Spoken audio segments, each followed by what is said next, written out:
En FM Ritmo estamos ya comentando desde la esquina del Coco.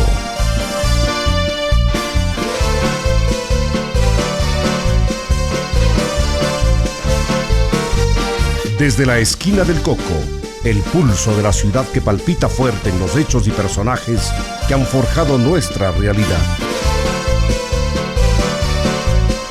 Bienvenidos a esta nueva cita en la esquina del Coco. Viene el Tayta Imbabura, se ve radiante tu luz, Ibarra la más querida de las bellezas de mi Ecuador.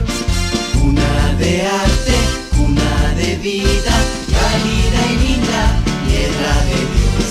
Siempre orgullosos te cantaremos, Ibarra leyenda y tradición.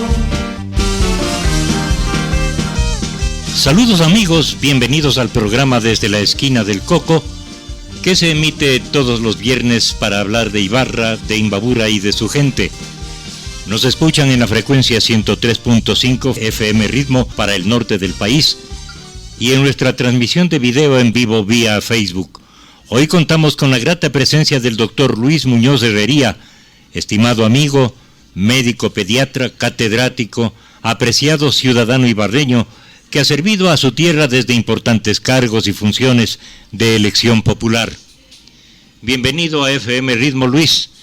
Nuestra amistad nace desde cuando nos conocimos en el primer grado de la Escuela de los Hermanos Cristianos. Debe ser por el año 1948, cuando, como menciona en su libro La vida de un médico imbabureño, comienza usted a destacarse siempre entre los 5 primeros alumnos más aplicados de cada grado de la escuela. Cuéntenos, bienvenido Luis.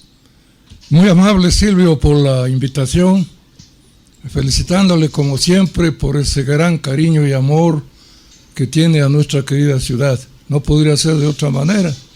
Usted viene de abolengo, de ibarreños, y eso es importante. Pues ya concretándome a la pregunta que usted me hace, el libro nace de una necesidad imperiosa, no de una vanidad personal, como bien señala en el prólogo el doctor José Albuja Chávez, un brillante prólogo que siempre le agradezco, porque realmente eso me dio fuerzas como para seguir adelante, y sujetándome a las normas de la Casa de la Cultura Ecuatoriana, que en opúsculo no se puede pasar de 80 páginas, pues. Eso es el caso. Por eso hay que tener una capacidad de síntesis. Es bien difícil eso. Sí, así menciona el doctor Sí, claro. Albuja en el prólogo, Sí. como usted bien dice. Pero no es la única publicación suya, no es la única obra. Sí, son varias publicaciones, sobre todo en medicina. Tengo la atención del recién nacido, las normas materno-infantiles y la historia de la pediatría imbabureña, que fue el último en cuanto a libros. En cuanto a artículos, bueno, son centenares, sin número de artículos que he escrito en revistas nacionales y han sido publicados también en revistas internacionales. Ajá. Vamos a la Escuela de los Hermanos, la estamos viendo desde aquí, estamos en el 7º piso de la Mutualista Imbabura. ¿Se acuerda, Luis, cuando estábamos en primer grado? Éramos ya compañeros y amigos, y el patio era de tierra y habían 6 palmeras, a donde llegábamos tempranito para coger los cocos. Sí. Bueno, además de eso, Silvio, pues las misas eran obligatorias todos los días. Todos los días. A las y además 6 de la eran mañana. 2 jornadas de Es estudios, que en la mañana y en la obligatorio. tarde. Había Sobre que ir a todo las almorzar misas. en la casa. Las misas, ¿no? Pero Ibarra era tranquila y podíamos ir a la casa que quedaba lejos de la escuela. En mi caso, en la Maldonado y no Flores. No era tan lejos tampoco su casa. Pero, para un niño, bueno, claro. Para ese tiempo, ¿no? Sí. Y nos íbamos y volvíamos tranquilamente. Yo vivía más cerca, ¿no? Claro, en la Maldonado también. Claro, pero más cerca de la escuela. Y evidentemente que era una ciudad muy tranquila, donde todos nos conocíamos, había un respeto total. Y en la escuela hay unos grandes recuerdos de grandes maestros, de compañeros como usted, Silvio, y muchos, que toda la vida fueron grandes personas. Y ahí están los frutos, distinguidos ciudadanos. Así es. Los compañeros. Mencionábamos que usted siempre estaba entre los 5 primeros alumnos de cada grado. ¿Quiénes eran? Nelson Ruales Palacios, que ya murió. Nelson Edmundo. Ney Obando, Ricardo Buchele, Gonzalo Durán y mi persona. Ricardo Buchele también falleció. Una pena. Así es. Sí. ¿Y el Chalo Durán? Él vive. Claro. Muy agradecido porque le envié también una copia del libro y me llamó emocionado, que le traía recuerdos de la escuela, recuerdos de la ciudad linda mía, dice, porque él vive años en Quito, pues. Sí, no le he visto últimamente que ha venido por Ibarra. No ha venido. Ajá. Entonces estaba muy emocionado porque dice, tú me transportaste a las épocas de la infancia, de la juventud, de nuestra bella ciudad, y sobre todo cuando hablo también de las haciendas del valle, ¿no? Porque obvio, siempre iba muy frecuentemente porque era amigo de los Pugas, don Gonzalo. Ajá, ¿cómo no? Claro, entonces él sabía de toda esa gente tan valiosa que tenía sus propiedades ahí. Ajá. Y nos volvimos a topar como compañeros en el sexto curso. Yo en el Teodoro, usted en el Sánchez, pero estábamos juntos en la instrucción premilitar. Los sábados. Yo estuve siempre en el Teodoro. Por eso. Usted nos topamos ya en el Teodoro. Claro. Yo fui al Teodoro a sexto. Ahí fue cuando nos topamos, sí. Porque de la escuela solamente fuimos como 8 de la escuela de los hermanos. La mayoría se fueron al Sánchez. Sí, yo fui al Sánchez, y los otros hasta quinto. No podían estudiar porque siempre era difícil. Las condiciones económicas, y habiendo gente muy valiosa que no pudo seguir los estudios. Entonces, estuvimos en el Teodoro, Silvio. Así es. A su padre, un gran rector, una persona que siempre me estimuló. Y él decía que siga adelante, que él tiene una plena seguridad de que yo iba a ser un buen hombre. Eso me dijo don Abelardo. Proféticas las palabras, claro. Porque le tocó a usted ya decidirse la carrera universitaria. ¿Por qué se decidió por la medicina? Porque de niño sufrí una enfermedad que yo no me acuerdo, pero narro en el libro, que se llama Guillain-Barré, medio parecida a la poliomielitis. Entonces eso me impulsó a mí para estudiar medicina y tratar de salvar a los niños que no caigan en eso. Y lo logré porque con la vacunación y todo, cuántos niños que salvé de que tengan polio, preparándose bien para evitar esto, claro. Haciendo medicina preventiva. Entonces esa es la mayor satisfacción que tengo. Y lógicamente en la sala de niños, una cantidad de pacientes que durante 43 años, Silvio, estaba calculando entre la consulta diaria en la sala, más la consulta externa, solo en el hospital, durante los 43 años, he visto como 50,000 niños. Sume a eso lo del consultorio, pues bordearon 70,000 niños. Claro, su especialidad, la pediatría. La pediatría. Ajá. ¿Y qué recuerda usted de la medicina cuando inició en esta actividad usted, en esta profesión? Bueno, yo recuerdo que también la admiración que sentía por algunos médicos de aquí, que eran muy pocos. El doctor Alfonso Almeida, que era el médico de nuestra familia, ¿no? El chiquito Almeida, que claro. Decían que llegó a ser alcalde de Ibarra. Entonces, él nos quería mucho y yo también. Y siempre se le veía presto, de mañana, tarde y noche, porque así éramos los médicos de antes.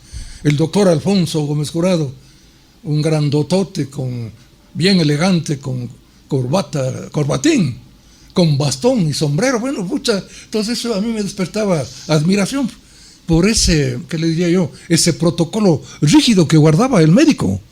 Perdóneme, pero ahora no es así. Será por la modernidad. El médico va con suéter, va así. Entonces, nosotros con esa costumbre, evidentemente que hasta en la facultad siempre éramos con terno. Y había profesores, que era absurdo también, que si usted iba con suéter le mandaban sacando de la clase. Entonces era... Pero así eran esos tiempos, ¿no? Sí, era muy, muy elitista la cosa. Usted se graduó con 10 sobre 10 en la universidad. Así es, ¿sí? Así es, Silvio. Uh-huh. Sí, fui uno de los mejores egresados con George Pickler, que vive en Estados Unidos, y Edgar Samaniego, que llegó a ser rector de la Universidad Central. Eso fue en el año 1968. 68.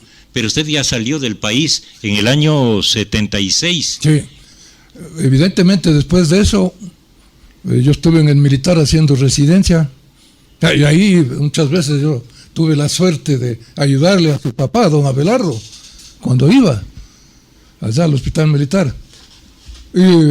No seguí en la carrera militar sanitaria porque me mandaron al Tiputini, y en esa época, pucha, eso era realmente terrible, pues, las condiciones de vida ahí, y las de transporte y todo.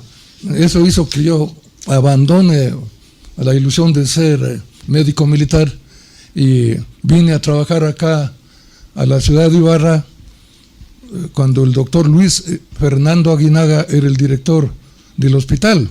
Vine como residente. Ucha, y la residencia era tan dura. 2 médicos, Silvio, para todo ese hospital. La doctora Quintana y yo. Eran guardias de 24 horas pasando un día. Estamos ya inmersos en su libro Vida de un médico imbabureño. Y vamos a seguir contando lo que usted narra en este libro, porque es interesante que las nuevas generaciones al menos conozcan quiénes han sido las personas que han servido a la tierra como usted. Y aquí habíamos visto que usted logró una beca de la Organización Panamericana de la Salud en el año 76. Se fue a estudiar en México, ¿no? Fui a estudiar en México pediatría y perinatología. Entonces yo viví en México 2 años. Ahí me encontré con su pariente, con Joselo, que se portó muy bien porque don Pepe me mandó una carta para que le lleve al hijo, a Joselo. Uh-huh. Y Joselo allá en México fue el que con antelación ya me consiguió el apartamento, pucha, en un barrio bien burgués. Puta, menos mal que la beca era buena, pues que era de la UPS. Le tocó entonces barrio Pelucón. Sí, un barrio, pero de la Narvarte, de ahí de México. ¿Y cuándo volvió, en qué año al Ecuador? En el año 78. Directo al Hospital San Vicente de Paúl. Claro, nuevamente, pero previo concurso, pues. Ajá. Claro, no, que primero había concursar para residente y luego concursé para pediatría. Es que antes era bien difícil la cosa. Entonces concursé y gané. ¿Qué se acuerda del hospital? Mucho. Hay muchas cosas, muchas anécdotas tan bonitas. Mi querido hospital antiguo, ubicado en la Juan Montalvo, qué hermosas anécdotas de médicos tan prestantes como eran en ese entonces. Y buenas gentes, porque no había esos egoísmos que yo veo ahora entre los profesionales, que se descueran entre ellos mismos. Eso no puede ser. Hay que tener una ética profesional. Los colegas nuestros que estaban en el hospital San Vicente, gente muy maravillosa. Ya señaló el doctor Aguinaga, el doctor Julio Larrea, el doctor Jorge Galeano. Bueno, realmente gente valiosísima. Y un magnífico cirujano, el doctor Galeano. Galeano, ¿no? Era un extraordinario cirujano. Para mí, el mejor cirujano que ha tenido mucho tiempo Ibarra e Imbabura.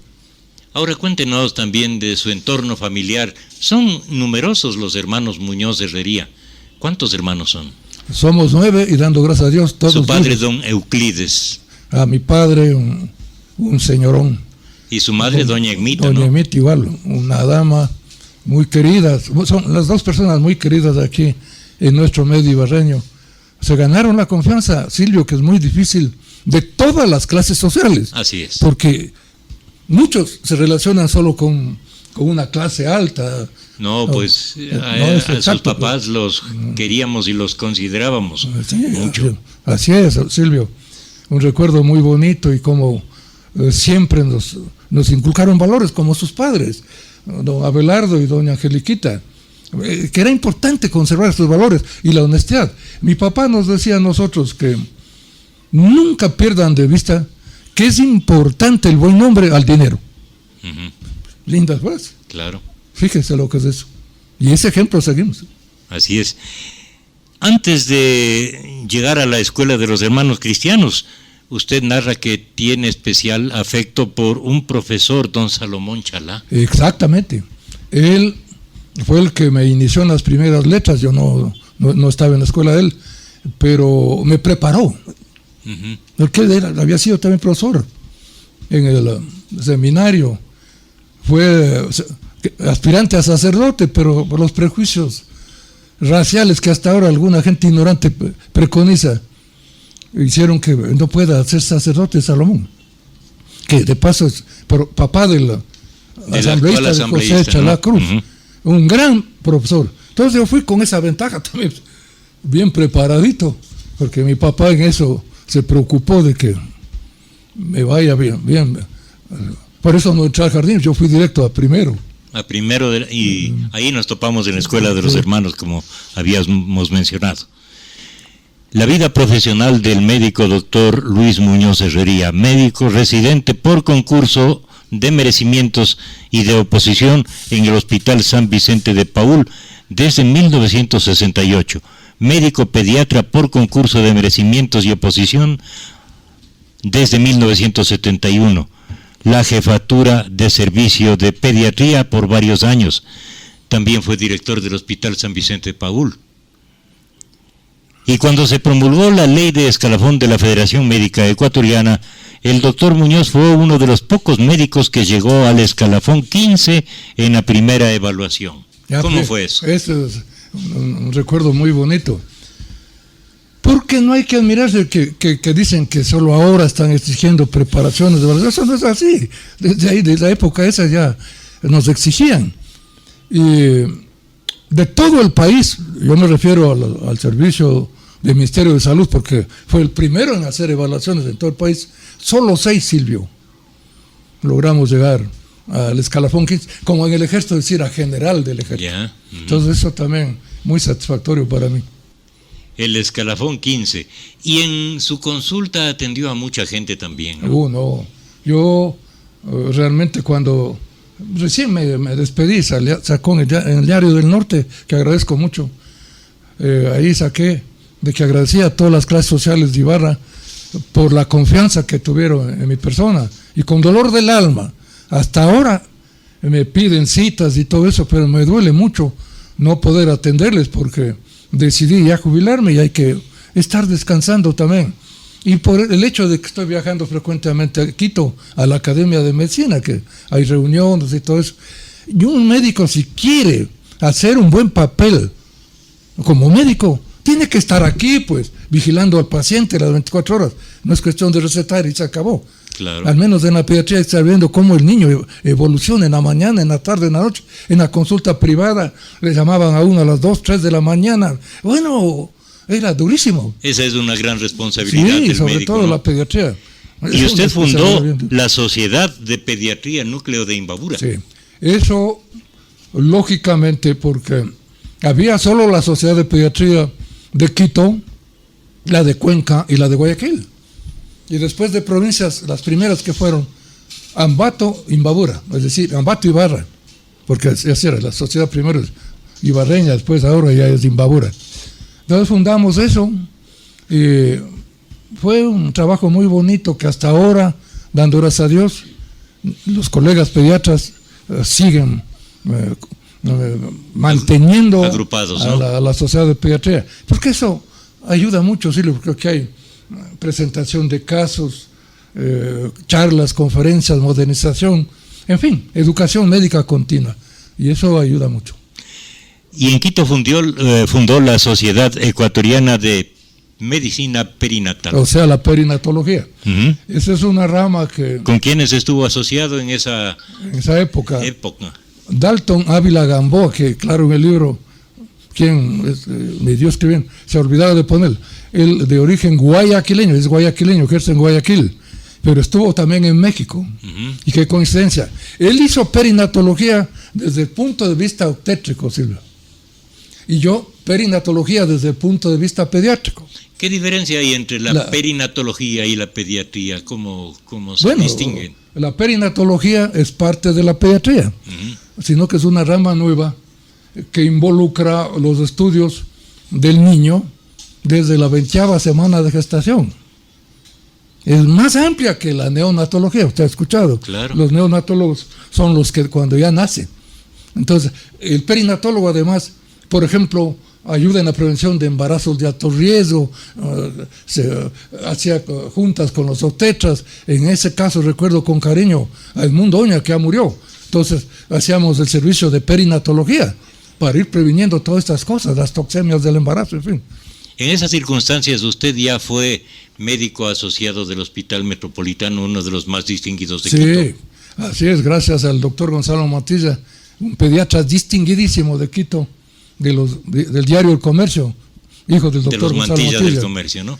Y Gonzalo hasta ahora sigue siendo decano de la Facultad de Ciencias de la Salud de la San Francisco, que él es uno de los fundadores también. Además de fundar el Hospital Metropolitano, luego fundó el hospital. Es un profesional muy inquieto, muy estudioso, vivió en los Estados Unidos, era profesor en la Universidad de Miami y regresó al país. Su prestigio y su conocimiento, Lucho, también le hicieron ser parte del Hospital de los Valles, que es otro de los hospitales grandes y prestigiosos de Quito. Claro. Pero nunca se descuidó de su tierra natal y también hizo servicio a muchas instituciones. Por ejemplo, fue médico del Sindicato Provincial de Choferes de Imbabura y de otras agrupaciones. ¿Cuáles son? Bueno, fueron varias, ahí señalo algunas. La Sociedad de Sastres y Modistas, sí. La de albañiles. La de zapateros. Carpinteros, en fin. Mecánicos y afines, sí. Del gremio de vivanderas de la Merced, sí. Del gremio del Sindicato de Trabajadores del Consejo Provincial de Imbabura, del Sindicato de Trabajadores del municipio de Ibarra, del Club Cultural y Deportivo Flamengo Barcelona, el club de sus amores. De mi barrio querido, de Barrio Carmen. Bueno, eso, Silvio, ¿quién creyera sin buscar? Me catapultó a lo político, pues. Obvio, pues. Claro. Que yo ni pensaba en eso, pero vea, haber servido a la comunidad así. Y yo ingresé al sindicato de choferos y mucha gratitud tengo para Luis Silva Buitrón. Él fue el que me pidió que colabore, pero era de honor, Angelito, en esa época. O sea, no se cobraba, porque ahora es todo pagado. Y médicos de todas las instituciones, pero ad honorem. Entonces, en la Desastre Modistas, que no me dejan de invitar todos los años, Silvio. Yo, de donde quiera que estoy, vengo a esa sesión, no me pierdo. Salvo cuando estaba fuera del país, no he asistido. Es el 28 de enero. Tengo una gratitud enorme. Ahí está el edificio, están nuestros nombres, con Luis Mejía también, que se hizo eso, están nuestras fotos. Y yo le reemplacé como médico vitalicio al doctor Miranda, otro gran médico. Rafael Miranda. Al doctor Rafael Miranda. De la Sociedad de Sastres y Modistas. También vecinos suyos. Claro, eso narro ahí. Las vivanderas de la Merced, yo era concejal. Les ayudé a que no les desalojen, que se mejore todo eso, con la comisión de higiene, el doctor Aguinaga, pero que no les iban a sacar, ¿sabes? Hace años de la Merced. Y en esa gratitud me nombraron médico. Y hasta ahora también ellos me invitan a las acciones. Tampoco dejó a un lado el asunto cultural y perteneció a la Casa de la Cultura Ecuatoriana, núcleo de Imbabura, a la Sociedad Amigos de Ibarra, a la Sociedad de Historia Social y Genealogía y a la Fundación Víctor Manuel Peña-Herrera de Ibarra. Es la fundación que promovió la creación de la Universidad Católica. Católica, ¿no? Sí, Silvio. Sí, señor, y en la Casa de la Cultura todavía sigo en todas las instituciones. Solo en la Sociedad Bolivariana no continué porque ya no podía estar haciendo acciones de todo. Entonces me excusé. Agradezco a Pepe Villalba que siempre me insiste en que vuelva, pero sigo siendo un bolivariano convencido. Claro. Pero una de sus satisfacciones personales más grandes es haber logrado ingresar a la Academia Ecuatoriana de Medicina. Sí, Silvio. Ese es un logro importantísimo que agradezco a Dios, porque es muy difícil entrar ahí.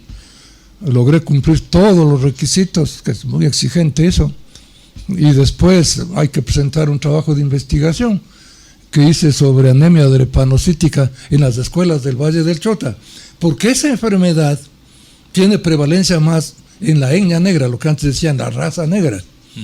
Entonces, eso me motivó a hacer la investigación. Y ese trabajo fue muy bien comentado por Juan Luis Wager, que fue mi profesor, un gran hematólogo, y por mi compañero Wilson Ortiz. Fue muy lindo, emotivo esa ceremonia.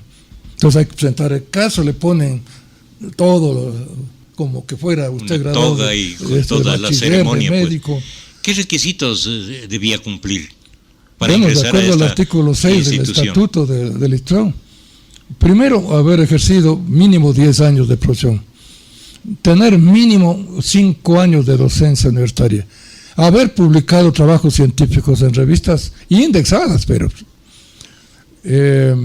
haber servido a la comunidad en medicina preventiva, de atención, etcétera. Y otro requisito que es, finalmente, es que usted no haya tenido tropiezos en su carrera, como demandas judiciales. Entonces por eso, pasó limpiamente, ¿no? Exacto, es súper difícil, Silvio.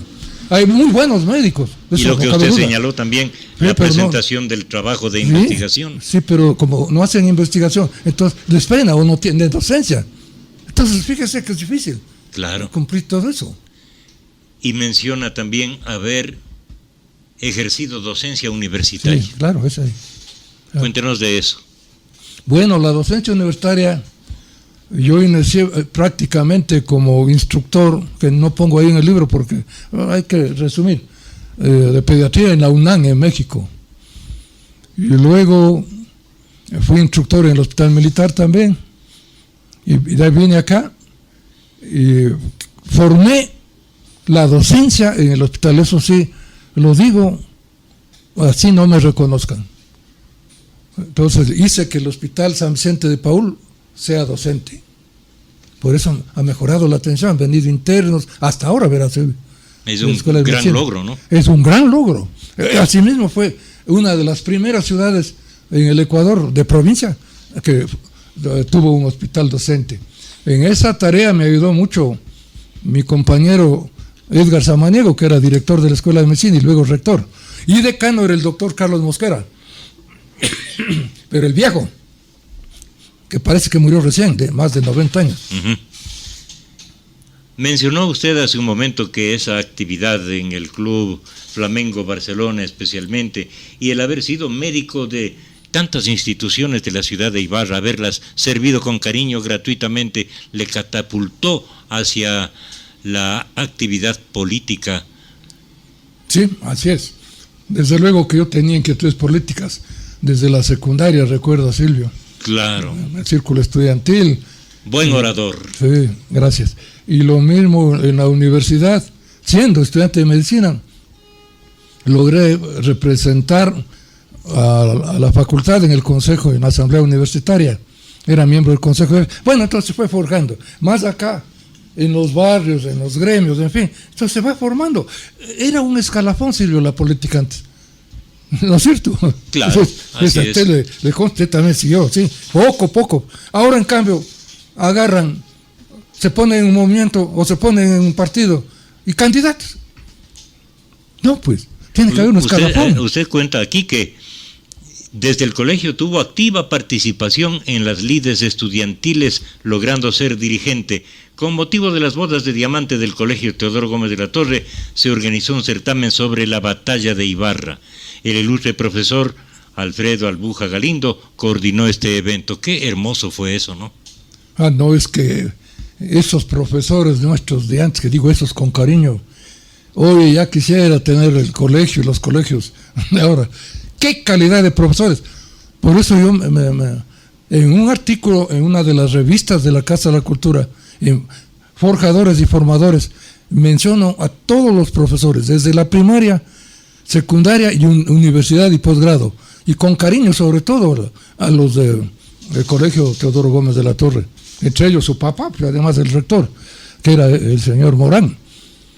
Bueno, entonces ese artículo también es muy bueno, lo hice de todo corazón. Y con los compañeros Bolívar Carrillo. ¿Se ha visto con el Bolívar? ¿Se ha visto con el Bolívar? Claro, usted también creo que estuvo en la última reunión de vino Bolívar de Estados Unidos. Vive en un Estados gran Unidos. Estudiante, un gran orador también. El Francisco Endara Moncayo. Era buen orador y buen alumno. Y el Fausto Pérez. Fausto Pérez también le pusieron ahí, ¿no? Parece que sí era bueno, ¿no? Y el Mario Machado, ya que se murió recién, ¿no? Ya también. Eso refiriéndose a la batalla de Ibarra. Y también se destacó como dirigente estudiantil en la universidad. Sí, eso le comentaba, que fui representante del consejo directivo y por eso llegué a la asamblea universitaria, por la Facultad de Medicina. Pero eso muy importante, porque realmente ahí en ese tiempo, cómo se valoraba la capacidad, ¿no? Sin ningún prejuicio. Tome en cuenta, Silvio, que en esa época medicina era pura élite, pues, social, hermano. Obvio, porque era la única facultad que había en Quito. Todos lo que dicen ahora los pelucones de Quito, que eran estudiosos, desde luego, eran mis compañeros ahí en la Facultad de Medicina. ¿Usted participó en la elección del rector de la universidad? Evidentemente fue una experiencia un poco dura, porque echaron tiros ahí, empezaron es que a había patear división ahí en la universidad, entre los chinos y Juan Izar Lobato, que era de la línea moderada. Entonces, después fue una bataola tremenda. Felizmente creo que eso ya poco a poco se ha ido superando en las universidades, ¿no? Pero no faltaron las grescas también en el triunvirato militar, en donde también les llevaron al cuartel de la policía. Me llevaron detenido al penal García Moreno. Al panóptico. Porque era dirigente estudiantil y fue una experiencia bien dura esa. Pero eso me dio fortaleza para seguir luchando. Aprendí a valorar la libertad, que la gente no valora lo que es ser libre. Es horrible estar encerrado. Un día parece siglos ahí. Y todo con la guerra psicológica que nos hacían los militares, de que nos iban a llevar a Galápagos, que en esa era la moda ir. Mandar a Galápagos, le disparaban y le mataban. Claro, así era.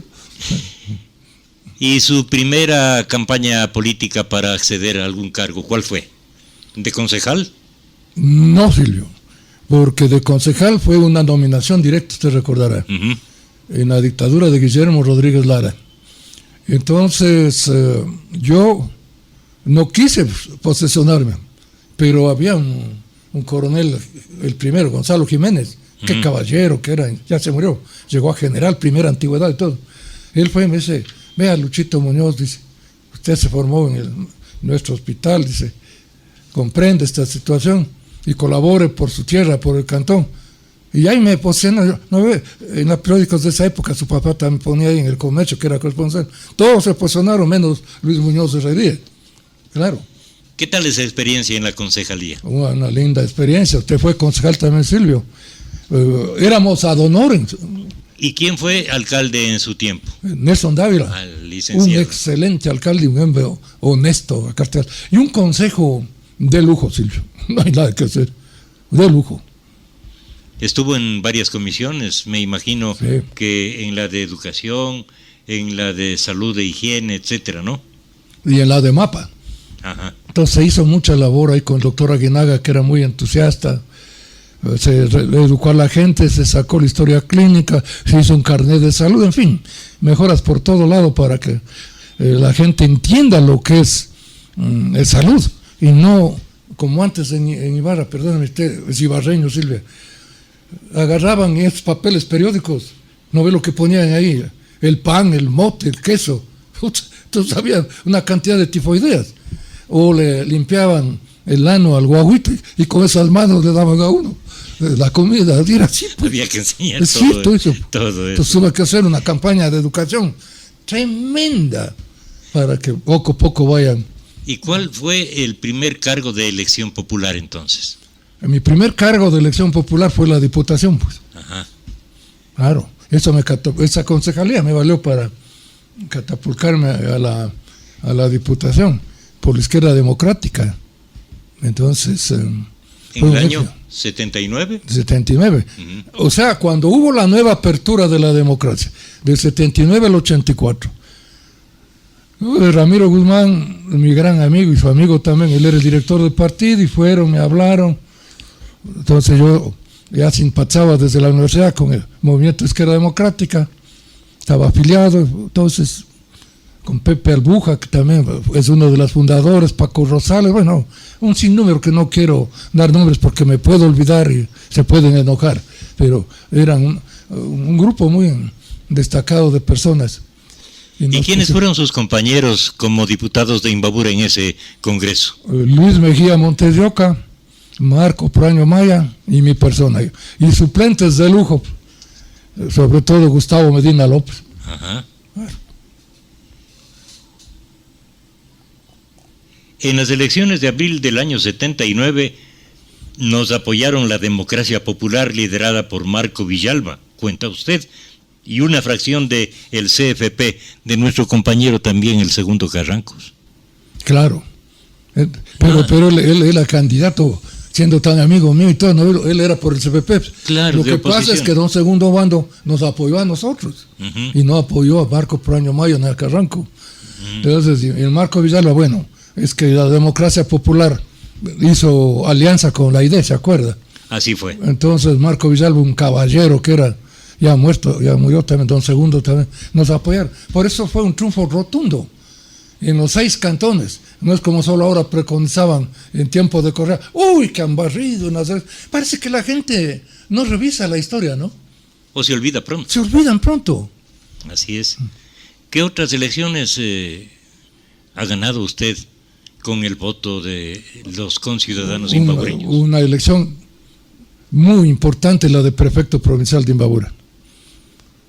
Ahí igual gané en todos los cantones, y en el libro no recojo algo, porque mucha gente, a veces, Silvio, no es como usted o como otras personas cultas que valoran, más vale se ponen a hablar, dicen la prepotencia de nuestro medio es así. Entonces ahí yo no narré, y no lo digo yo, fue las personas ahí en Izquierda Democrática, sobre todo Marco Morales, que era el director, y dice, por primera vez un candidato provincial le gana al presidente. Yo le gané al doctor Borja con 30,000 votos. Aquí en la provincia. Por lógico, Silvio. Así, señor. Se demuestra el cariño de la gente. Exacto. Hacia su candidatura, hacia su persona.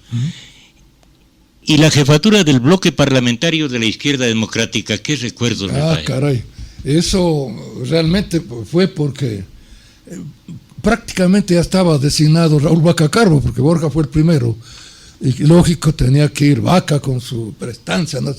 Pero los legisladores agarraron y, como usted sabe lo que es la política, dijeron, no, vos no tienes resistencia y te ponemos a ti. Pero eso sí, a mí me pones de subdirector, el Hugo Caicedo. Entonces, gané las elecciones pues ahí internas, y Raúl perdió, pues. ¿Y qué logros recuerda usted de su actuación en los congresos? ¿Qué leyes impulsó? ¿Qué proyectos se cristalizaron? Una cantidad, solo numero los más importantes. La ley de protección al estudiante.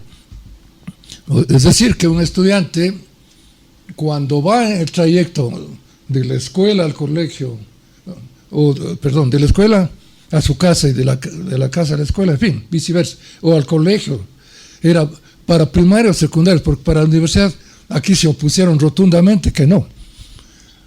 Pero esa ley pasó, pues. Entonces hay grupos estudiantiles que se forman para tener una serie de seguros para accidentes personales, Silvio. Ajá. Entonces esa ley pasó, con la oposición, desde luego, en ese entonces de las casas de seguros, que no querían que este proyecto pase. Así es.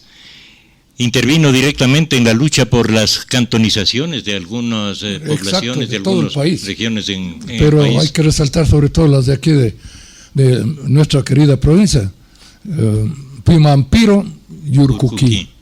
Y de Mira, que yo tengo ancestros mireños por mi padre, desde luego. Entonces, ¿cómo no iba a intervenir ahí?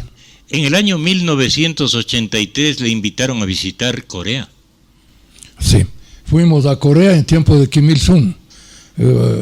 Todo el mundo pensábamos que por ser un país comunista iba a ser paupérrimo, como mucha gente piensa de Cuba.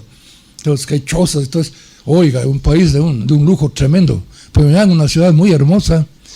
Y qué lujo, ¿no? Como derrochan también estos socialistas, comunistas. Muy amables ahí en atención. Delegaciones de todo el mundo que fueron invitados. En esa ocasión fui con el Alejandro Carrión Pérez y Vilen Cubes.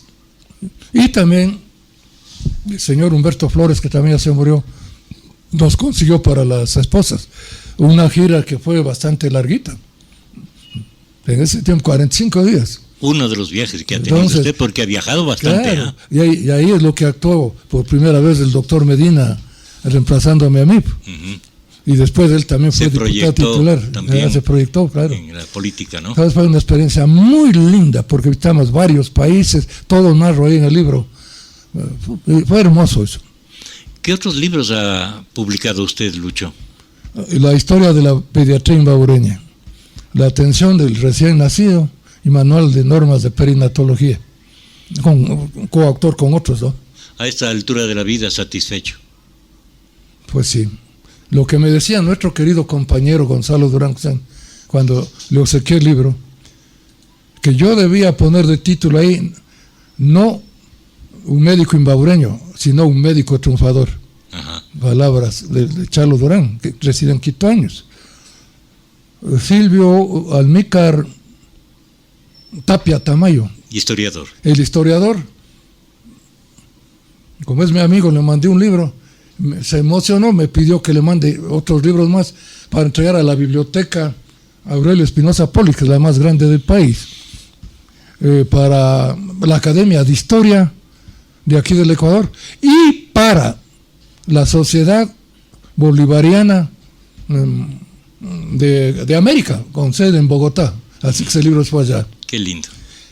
Chalo Mantilla acaba de llegar, siempre está viajando de los Estados Unidos, emocionado también que mi hijo le había dejado el libro, me llamó y me felicitó, y que bueno, claro, el profesor menciona a él también, entonces estaba feliz, y que él va a ponerle en la Universidad San Francisco y va a comentar con los estudiantes de medicina, que él es el decano. Satisfecho. Y por último, no tantos, pero solo quiero referir pocos. Una señora que se llama Sonia Jimena Artieda Maruri, que escribe en El Comercio, ¿ya ha visto? Sí, ¿cómo no? Ella, el último artículo del domingo, Orgullo Ecuatoriano. Oye, me llama y me dice: Luis, te felicito, porque la capacidad de síntesis que tú tienes tienen muy pocas personas. Estoy leyendo ya el libro, estoy en el 4º capítulo, cuando termine te volveré a dar otro comentario, me dijo. Muy bien, felicitaciones por todo, Luis. Es un gusto haberle tenido en este programa y compartir sus experiencias y su vida al servicio de toda una comunidad. Gracias, Silvio. Pero además de eso, en las reflexiones, lo que hablo del racismo, de la xenofobia y todo eso, que desgraciadamente, como dice Pepe Arbuja en el prólogo, todavía hay gente así ignorante, racista. Pero usted sabe que eso es propio de ignorantes. Pero se va ya... Sí, pues claro. Sí. Pero todavía hay, Silvio, gente así. Qué lástima, desgraciadamente. Poco a poco se va venciendo, como dice el Pepe Albuja ahí. ¿Qué discrímenes de nada es? Y es más lo que señalo, que a muchos el libro tal vez no les gusta, porque digo, la verdad que no soy yo el que he hecho los estudios, que el hombre es originario de África Negra. Todo el mundo que sea medianamente culto sabe eso, pues, Silvio. No estoy inventándome. Los racistas, por ejemplo, como los neonazis, como Hitler ni siquiera era ario, acuérdese que era austriaco y de pelo negro, y se inventa eso solo por supremacía racial. Y este señor, yo he leído mucho sobre él, ni siquiera tenía la pinta de ario, tenía otro tipo de pinta. Y los arios, Silvio, vienen de los pueblos indoeuropeos. ¿Se da cuenta de eso? O sea, de la India y de Europa. O sea, que ya vienen mezclas. Nunca han existido razas puras. Pero Silvio, hay que hacer hincapié. Usted es un hombre inteligente. Se va perdiendo eso, pero hay que seguir combatiendo. Así es. A gente ignorante que todavía precondiza el racismo. Voy a terminar el programa agradeciéndole por haber compartido con nosotros, leyendo una frase del doctor Luis Fernando Rebelo, presidente de la Casa de la Cultura, que dice, sin lugar a dudas, refiriéndose a usted, una vida llena de merecimientos, escudada por la más severa probidad, que se estila a través de las páginas de este opúsculo y a través de su vida. Gracias, Luis. Gracias, Silvio, por la invitación. Gracias a quienes nos siguieron a través de FM Ritmo y de las redes sociales en el programa de hoy. El programa se repite el domingo 8:30 de la mañana. Hasta otra oportunidad.